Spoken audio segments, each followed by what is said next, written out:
الله الرحمن الرحيم.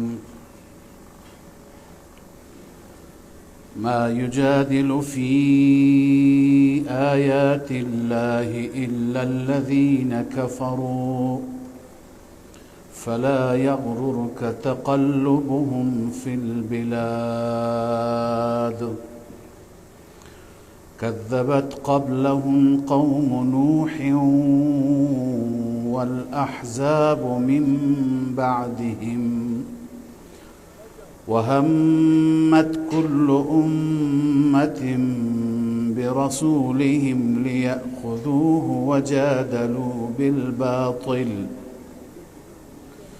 وجادلوا بالباطل ليدحضوا به الحق فأخذتهم فكيف كان عقاب. وكذلك حقت كلمة ربك على الذين كفروا أنهم أصحاب النار الذين يحملون العرش ومن حوله يسبحون بحمد ربهم ويؤمنون به ويستغفرون للذين آمنوا ربنا وسعت كل شيء رحمة وعلما فاغفر للذين تابوا واتبعوا سبيلك وقهم عذاب الجحيم. ربنا وأدخلهم جنات عدن التي وعدتهم ومن صلح من آبائهم وأزواجهم وذرياتهم إنك أنت العزيز الحكيم. وقهم السيئات ومن تق السيئات يومئذ فقد رحمته وذلك هو الفوز العظيم. صدق الله العظيم. درود شريف. اللهم صل على محمد وعلى آل محمد كما صليت وعلى آل إبراهيم إنك حميد مجيد.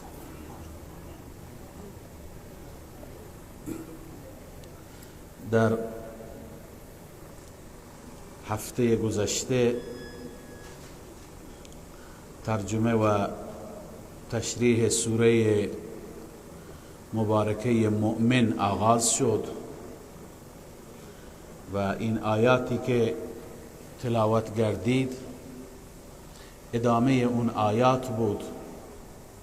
از آیه 4 به بعد تلاوت شد تا آیه 9.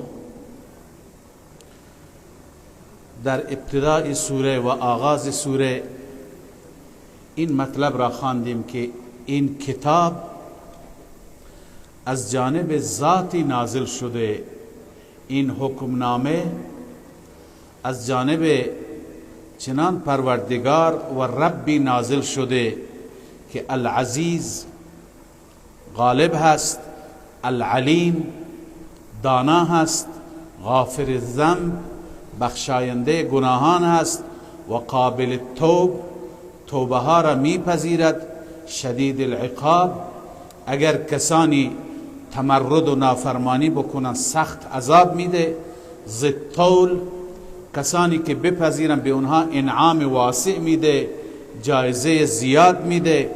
و این ذاتی هست که لا اله الا هو، بغیر از این ذات هیچ معبود دیگری وجود ندارد. ابتداء شما را هم او خلق کرده و آفریده، الیه المصیر بازگشت آخر شما هم به سوی او هست. چنین ذاتی از 8 صفت بیان شد.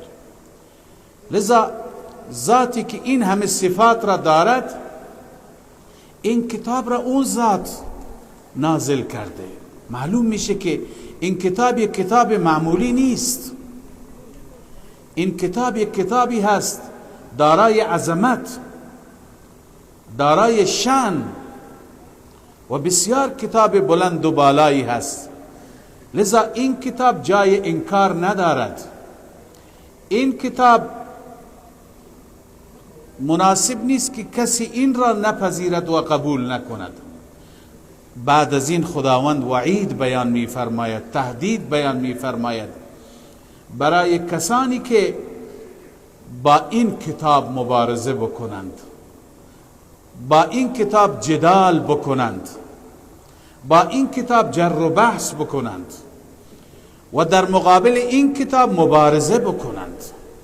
اولا الله تعالی کسانی را که با قرآن جر و بحث می کنند و قرآن را قبول ندارند و در رابطه با قرآن خصومت می کنند، آنها را الله عزوجل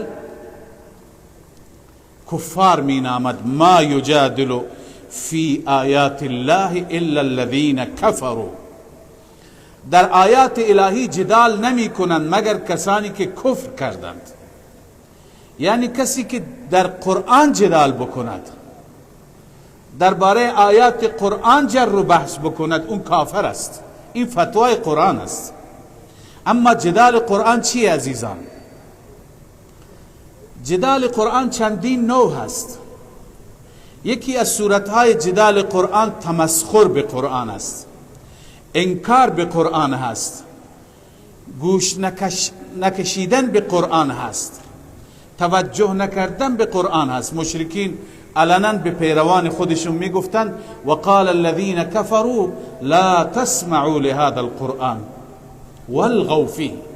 کسانی که کفر کردند میگفتند این قرآن را گوش نکنید، سر و صدا بکنید، هورا بکشید، شلوغ کنید تا دیگران هم استفاده نبرند.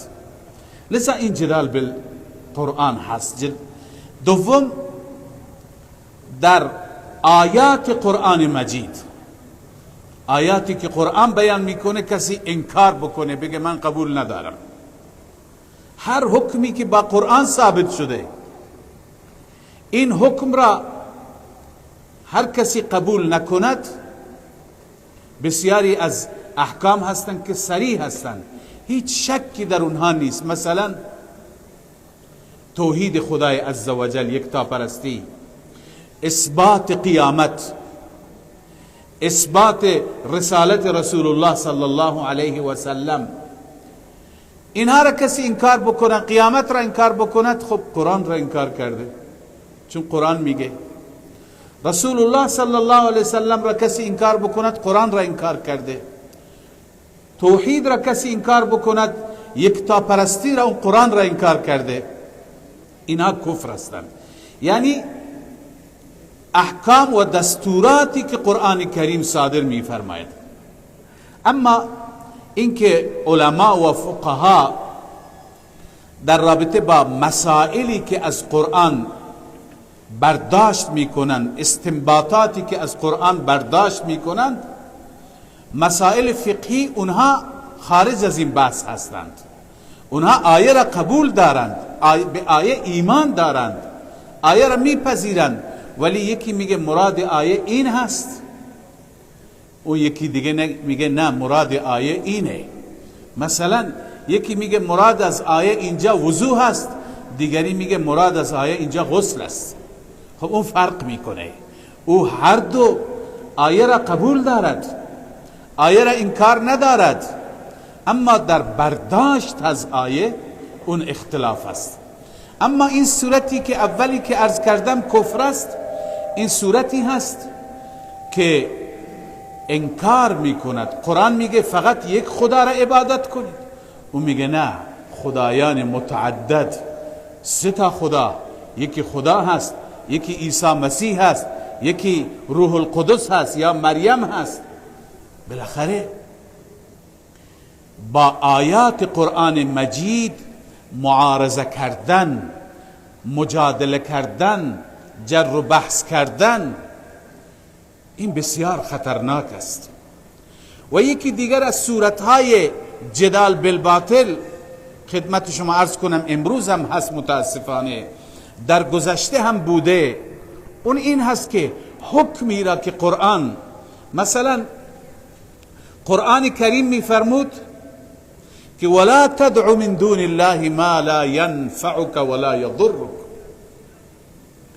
شما بغیر از خداوند عزوجل کسانی را که هیچ نفعی ندارد برای شما فریاد زدن اونها و هیچ ضرری ندارد فریاد نزدن اونها را صدا نزنید. مشرکین یک داستان دروغینی درست میکردند، میگفتند که ما لات را صدا زدیم، عزا را صدا زدیم، فلان خدا را صدا زدیم، دست ما را گرفت، مشکل ما حل شد. مثل داستان هایی که امروز مسیحیت هم درست میکنه و بعضی از اهل خرافات میگه ما در مشکلات مختلفی عیسی را صدا زدیم نتیجه گرفتیم، جبرائیل را صدا زدیم روح القدس را نتیجه گرفتیم. لذا آیات قرآن را میخوان بی اثر بکنن به وسیله یک داستان و افسانه. این هم جدال هست، این هم معارضه و مبارزه کردن با قرآن است. قرآن وقتی که صریح میگوید این داستان هایی که مردم درست کردند و این افسانه هایی که مردم درست کردند اینها تمام باطله، چون که قرآن قطعیه، یقینیه و امکان داره یه چیزی هم باشد. قرآن مجید در سوره بعد از این سوره مومن حمیم السجده میفرماید اگر گاهی شما میشنوید که در خواب کسی می آید یا در بیداری کسی می آید و فکر میکنید که این شرک شما نتیجه داده، نه. و قیضنا لهم قرناء فزینوا لهم ما بین ایدیهم و ما خلفهم، یعنی ما گماشتیم بر مشرکین همدمهایی و شیاطینی که این شیاطین اعمال شرکی اونها را آراسته میکنند.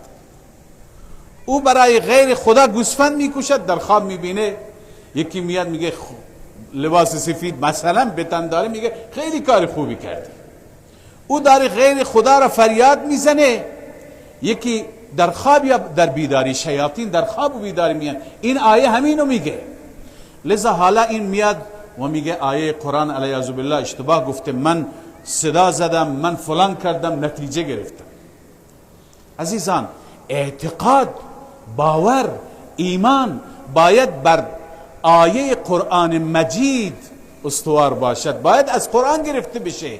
از داستان و از افسانه و از قصه ها هیچ وقت اعتقادات خودمون را درست نکنیم. لذا همه اینها صورتهای جدال بالباطل هست که یک کسی میاد با آیه قرآن مجید، آیه‌ای که قرآن اثبات میکنه، با اون جدال میکند. لذا الله میفرماید ما یجادل فی آیات الله الا الذین کفروا، در آیات الهی جدال نمی کنند مگر کسانی که کفر کردند. فلا یغررک تقلبهم فی البلاد، شما را فریب ندهد گشت و گذار اونها، سفرهای زمستانی و تابستانی اونها، سفرهای تجارتی اونها در شهرها. یعنی چه؟ یک در واقع یک شبهی، یک سوالی ایجاد میشه. اون سوال این هست که اگر مشرکین کفار واقعا بدند، در مسیر باطلند، در مسیر خلاف هستند، چرا وضعشون خوبه؟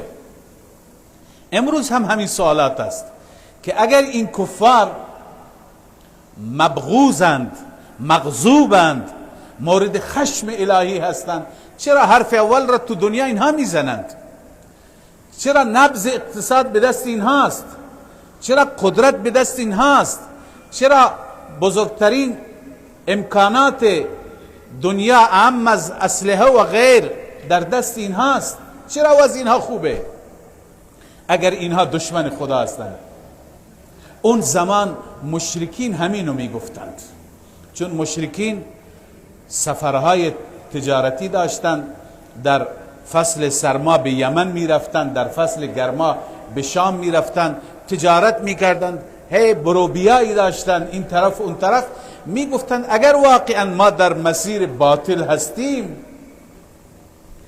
این همه منافع، این همه مال، این همه تجارت، این همه کسب و کار، اینها از کجا؟ معلوم میشه که ما را خدا دوست دارد که همین چیز طبق میل ما پیش میره، دنیای ما طبق میل ما پیش میره. الله عزوجل در این آیه جواب داد که فلا یغررک تقلبهم فی البلاد. ای مخاطب، ای مسلمان، شما را فریب ندهد گشت و گذار اونها، سفرهای اونها به این شهر و اون شهر، در شهرها. این موقتی هست، این عارضی هست.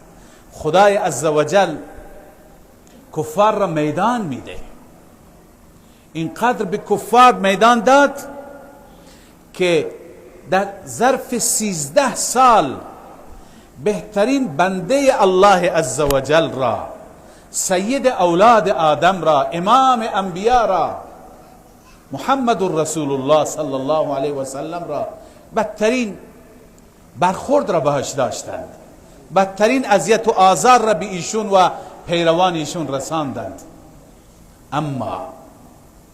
اما این 13 سال که تمام شد، سال دوم هجرت که شروع شد، از اونجا به بعد مؤاخذه الهی کم کم شروع شد.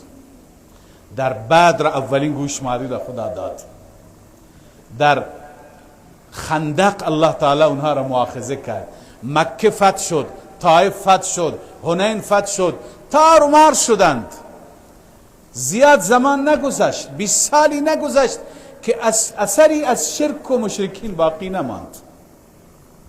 ابو جهل و عتبه و شیبه و تمام سردارانی که شکنجه و اذیت و آزار می رسوندند، به بدترین و فجیعترین وضع در بدر کشته شدند.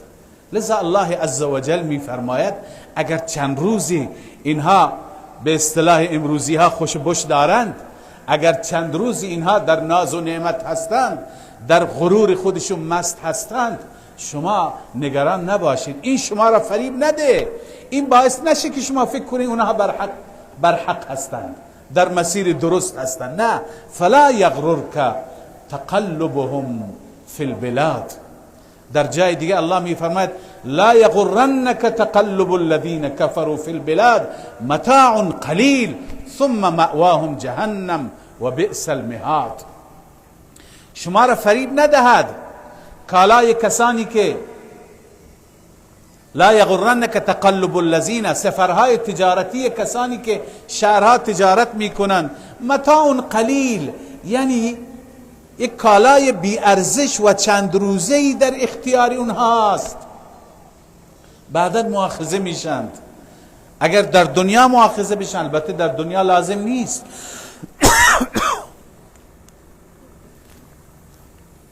بعضی کفار را خدا در دنیا هم مؤاخذه میکند، اما اصل قانون الهی اینه که دنیا دار مؤاخذه نیست، دنیا جای مجازات نیست، دنیا دار امتحان، دار مجازات نیست، دار مجازات آخرت هست. الله به همین خاطر میفرماید ثم مأواهم جهنم، جایگاهشون بعداً جهنم است. اما بعضی سرکشان و متمردان مثل ابو جهل و ابو لهب در همین دنیا هم مؤاخذه میشوند.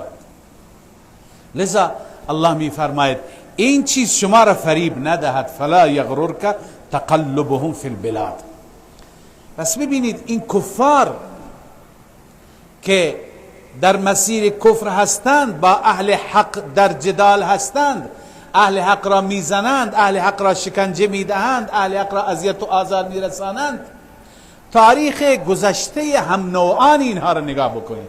بعد از این الله عزوجل از گذشتگان بیان میفرماید، یک لیستی خدای عزوجل که این لیست تفصیلش در قرآن کریم در جاهای دیگه بیان شده. لیستی را الله تعالی اینجا عنوان میفرماید که شما اگر میخواهید نمونه ببینید، شما اگر میخواهید ببینید که خداوند با کفار متمرد سرکش چیکار کرد. برید تاریخ اینها را بخوانید. این لیست الله میفرماید کذبت قبلهم قوم نوح والاحزاب من بعدهم.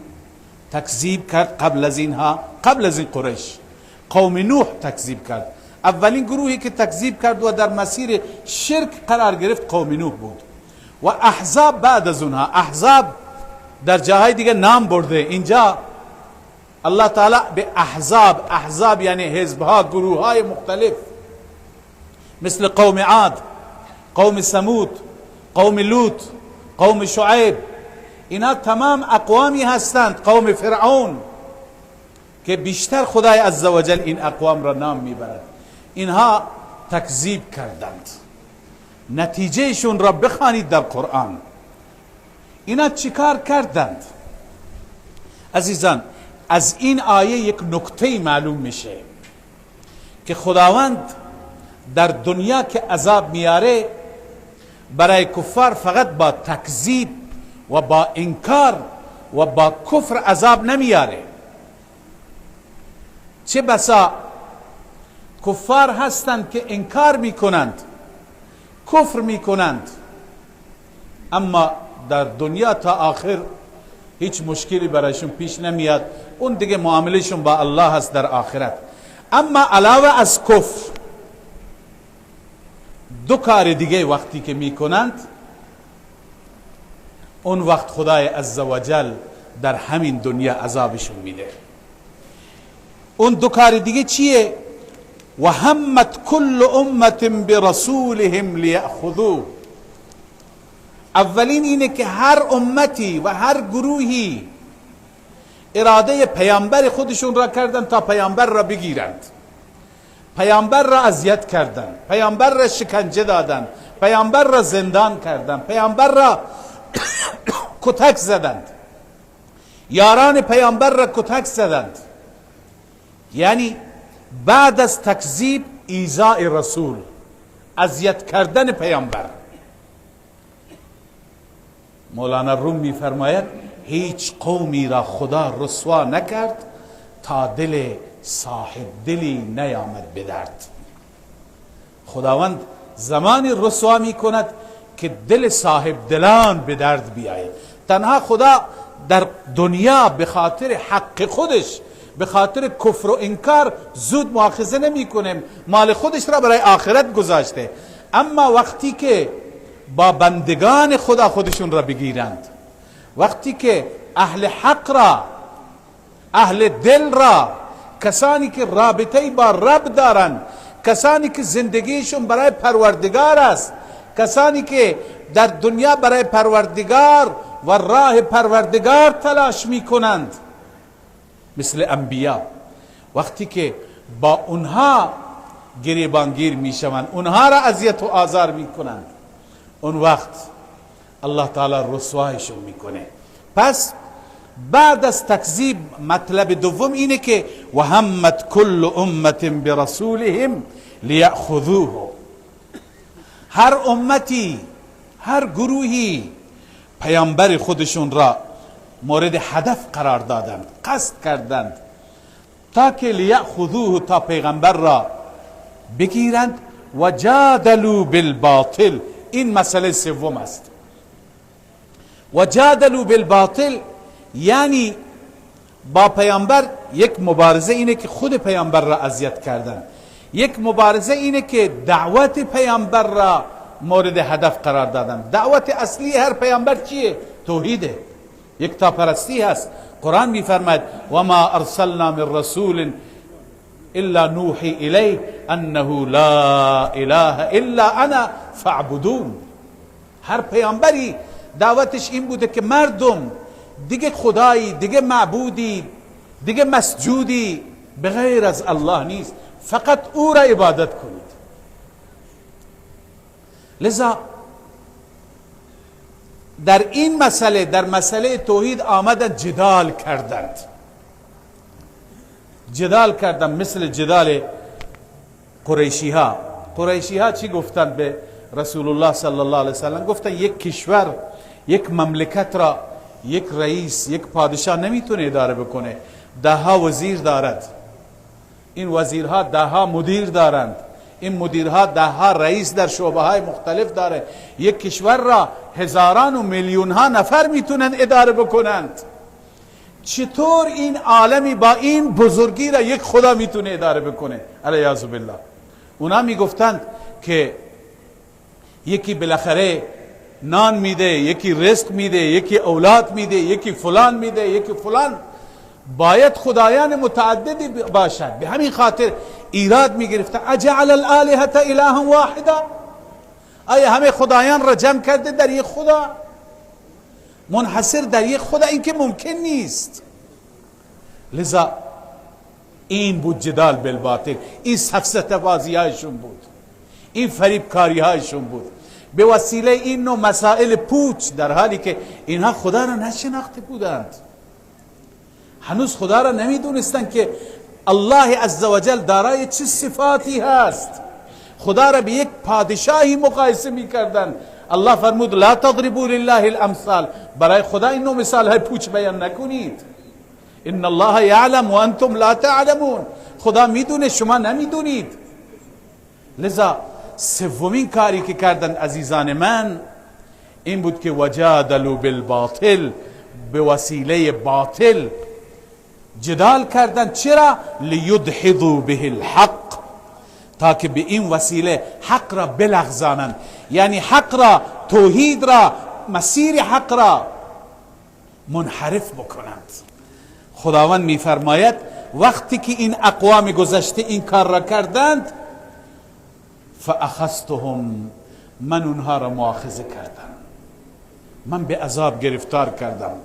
در سوره های دیگه الله میفرماید این اقوام را فمنهم من ارسلنا علیه حاصبا ومنهم من اخذته الصیحه ومنهم من خسفنا به الارض ومنهم من اغرقنا.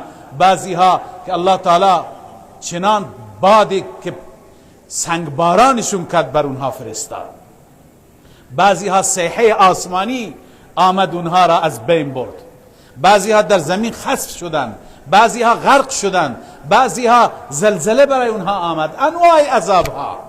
لذا الله میفرماید وقتی که این اقوام جدال بالباطل کردند، یعنی در مقابل آیات حق آمدند و جدال کردند و در مقابل آیات حق خواستند که آیات حق را بی اثر بکنند، الله میفرماید فاخذتهم فکیف کان عقاب. حالا برو تماشا کن، حالا برو تاریخ بخون، برو قرآن بخون، ببین کیف کان عقاب، عذاب الهی، مؤاخذه الهی چطور سخت بود. لذا عزیزان خلاصه این آیه این بود که خداوند عزوجل به سه دلیل در دنیا عذاب میاره. یک، تکذیب رسول. دو، توهین رسول، وقتی که رسول را علاوه از تکذیب اذیت کردند، توهین کردند، آزار رسوندند. سه، جدال بالباطل، یعنی با خود رسول اگر کار نداشتند بعضا، چون مثلا به حضرت شعیب میگفتند تو فامیل خود ما هستی، با تو کار نداریم، اما دعوت حقش را با دعوت حقش مبارزه کردند، جدال بالباطل کردند. مثل سفسطه بازی هایی که امروز خیلی از اهل خرافات میکنند، هی سعی میکنند آیات قرآن مجید را منحرف بکنند، مسیر آیات را عوض بکنند. آیت صراحتا داره میگه یه مطلبی را، میگه نه آقا منظور این نیست، منظور فلانه، یه چیزی از خود در میاد. این جدال بالباطله. وقتی که این سه چیز شد الله میفرماید فاخذتهم فکیف کان عقاب. الله عزوجل ما مسلمانان را از این نوع شبه بازی ها، از این نوع معارضه و مبارزه با آیات صریح کلام الله مجید حفاظت بفرماید و به همه ما فهم قرآن. هفته گذشته هم همین دعا شد، این هفته همین دعا میشه، همیشه این دعا رو بکنید که خدایا فهم قرآن و توفیق عمل به قرآن نصیب همه ما بفرما. والسلام علیکم و رحمت الله و برکاته.